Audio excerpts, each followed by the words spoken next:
How are we doing, guys? Welcome to DT's Daily. We are back for another week. It's Monday morning. And what is the news regarding Arsenal? Very simple. Could there be an in and could there be an out? Now, the in, Jorrel Hato from Ajax. I will get onto him in a moment. Because of the out, Gabriel Martinelli. Could he be on his way out? And could he be on his way to Bayern Munich? That's an interesting one. But we're going to start with a potential in. Jorrel Hato predominantly plays as a left centre-back, also a left-back. Ajax, I've spoke about him around about a year and a half or so ago. 19 years old now.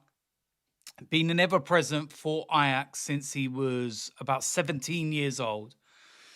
Of course, played with Jurrien Timber at Ajax, and when Timber got his move to Arsenal, Hato was speaking about that move and saying how good that move was for Jurrien Timber and how much he would miss him, etc.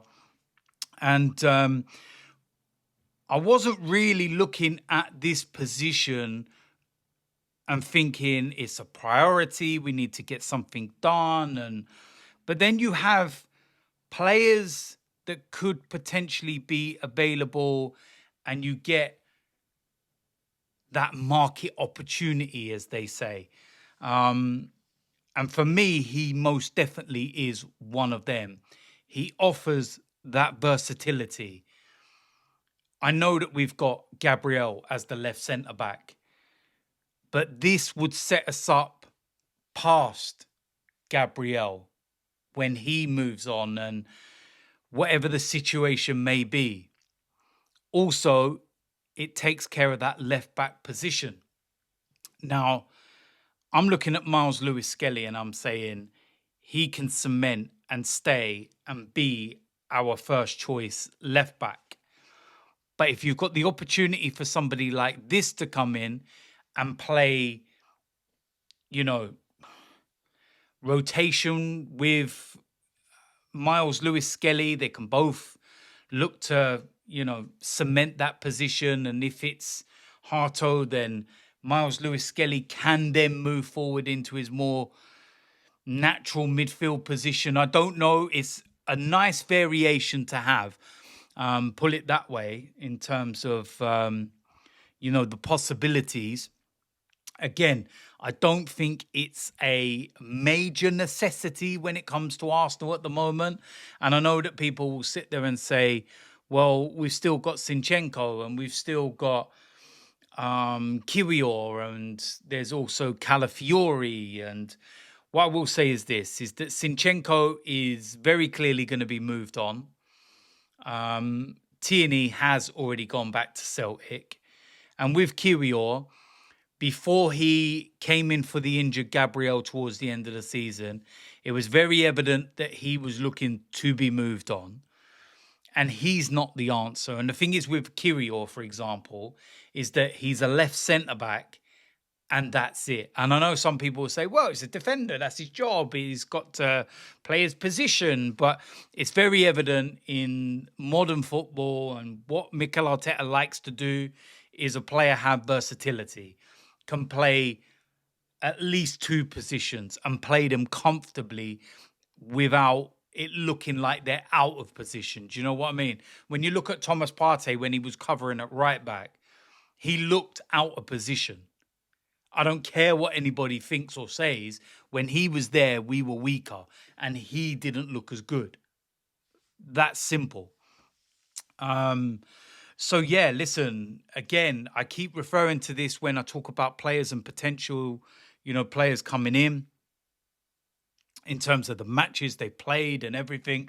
Last season, he played 50 matches in all competition, 31 in the league. And then the rest were Europa and cup competitions and whatnot. He's currently playing for the Dutch under-21s at the moment. And I watched their game against Portugal under-21s. And the way he defended and the fact that they had to go down to 10 men and everything else, is a quality player. And sometimes, although you may not be looking for a position to be filled, and you may not be looking at an area that you want to, you know, um, do anything to, something happens that just kind of makes you think, yeah, maybe, just maybe, you need to get it done. There will be other, clubs looking at him. There's been talks of Chelsea and Liverpool, etc.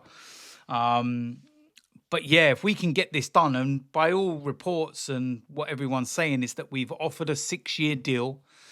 There is the fact that, Jurrien Timber is at the club and he's got a great relationship, and, those two as fullbacks and everything else, it would be bringing back what they were doing at Ajax.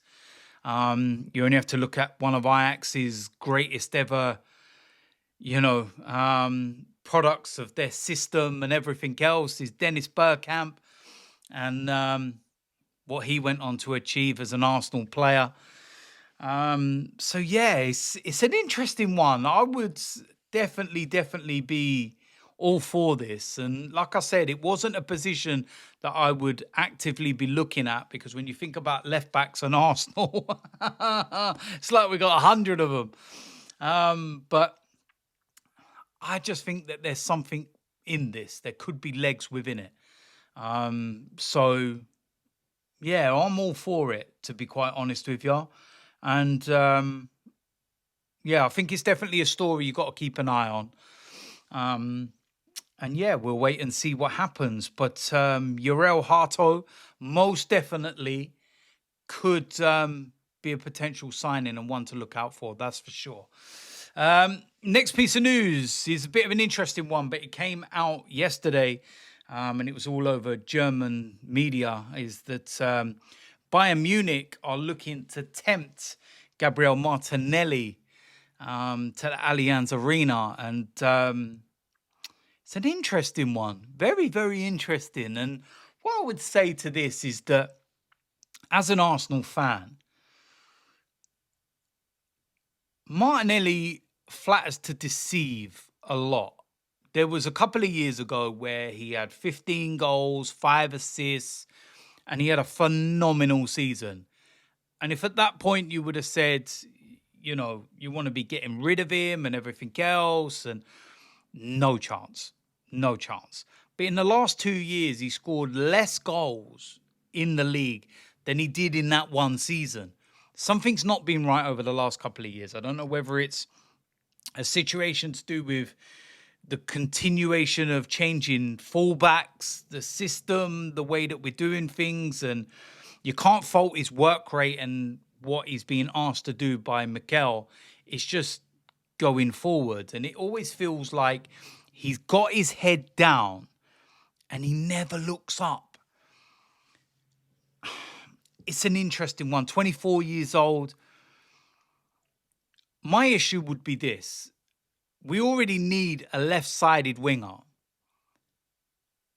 So if we sold Martinelli, then we would need 2, effectively, wouldn't we? Surely.